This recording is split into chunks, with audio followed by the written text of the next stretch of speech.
Quad adalah NATO-nya Asia Pasifik, sama seperti NATO. Kemungkinan besar Quad juga akan ekspansi. Tujuan NATO adalah mengkonten Rusia atau musuh dari timur bagi Eropa. Sementara Quad adalah mengkonten Tiongkok. Mengkonten, supaya paham, kita sederhanakan artinya, yaitu mengkontainerkan suatu negara, dikotakin agar tidak bisa berkembang. Kita menengok sebentar ke sejarah di tahun 1900-an, di mana di seluruh wilayah dunia semua dalam keadaan tegang, bersiap perang. Perangnya adalah perang perebutan wilayah. Perang perbatasan perebutan koloni untuk perluasan daerah jajahan. Jadi yang bersih tegang adalah sesama penjajah. Juga para penjajah tersebut di wilayah masing-masing juga menghadapi gerakan nasionalis anti para penjajah yang menggerogoti penjajah dari dalam. Pergesekan antara sesama penjajah misalnya membuat Inggris bersih tegang dengan Perancis di beberapa wilayah Afrika misalnya. Portugis dengan Spanyol di Amerika Latin. Intinya para penjajah seperti Belanda, Inggris, Prancis, Spanyol, Portugis, dan lain sebagainya di mana-mana, di banyak wilayah saling bergesekan, tegang, dan siap perang. Sementara di dataran Eropa, blok Jerman versus blok Inggris juga saling intai untuk bersiap perang. Itu hanya cermin sejarah di awal abad 20. Awal sebelum Perang Dunia Pertama yang memungkinkan sejarah berulang lagi sekarang. Di semua wilayah terjadi ketegangan, baik ekonomi maupun pertahanan dan keamanan. Dalam wacana militer saat ini, ada blok Rusia, juga ada negara yang netral, ada negara yang main dua kaki, dan ada yang oposisi karena takut dengan Amerika, padahal suka dengan Rusia,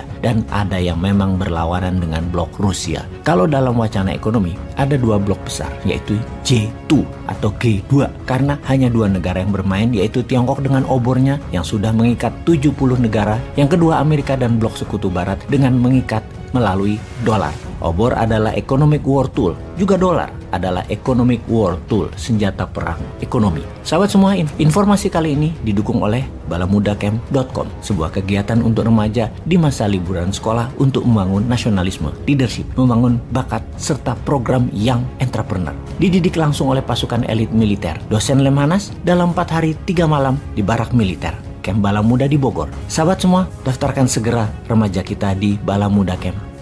Kita kembali ke topik pembicaraan. Untuk memahami bernegara, kita melihat dua hal ini terlebih dahulu, di mana untuk menjadi negara besar, maka negara tersebut harus ada yang didominasi, harus ada yang ditaklukkan. Strategi luar negeri bernegaranya yang berdasarkan penaklukan, ada strategi berdasarkan economic approach atau pendekatan ekonomi, yang kedua adalah penaklukan dengan military approach atau pendekatan militer. Kita ke pendekatan militer terlebih dahulu. Kita bicarakan tentang Quad sekarang. Kita sudah diinformasikan bahwa Tiongkok sedang melakukan strategi geopolitiknya di negara-negara selatan Pasifik yang dilakukan berbarengan dengan Quad Summit di Jepang baru-baru ini. Tiongkok berencana membangun kekuatan politik dan militernya bekerja sama dengan negara-negara selatan Pasifik tersebut. Bayangkan, di saat ketegangan di wilayah Eropa terjadi, ketegangan di wilayah Pasifik pun meningkat. Apa yang dilakukan Tiongkok? Seperti yang kita ketahui, pendekatan Tiongkok adalah pendekatan ekonomi. Tiongkok menjanjikan membangun sebuah wilayah karena hal ini di negara kecil-kecil kepulauan selatan Pasifik di sisi Tiongkok. Tiongkok ingin kebebasan menangkap ikan di wilayah tersebut. Itulah akal-akalannya Tiongkok. Ingin membantu, namun aslinya adalah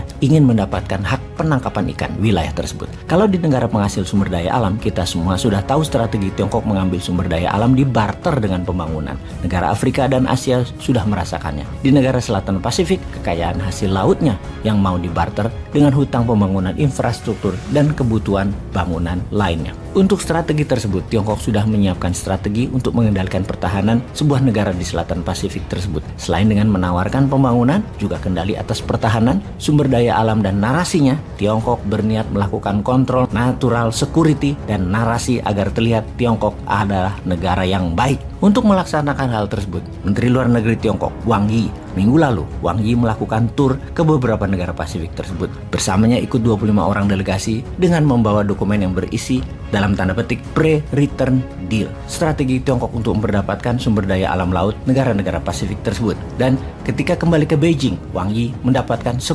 persetujuan negara Pasifik Selatan dengan Tiongkok yang akan membangun versus penangkapan ikan Tiongkok di Pasifik. Ke-10 negara tersebut adalah Solomon Island, Kiribati, Samoa, Fiji, Tonga, Vanuatu, Cook Island, Papua Nugini, Niue, dan Mikronesia.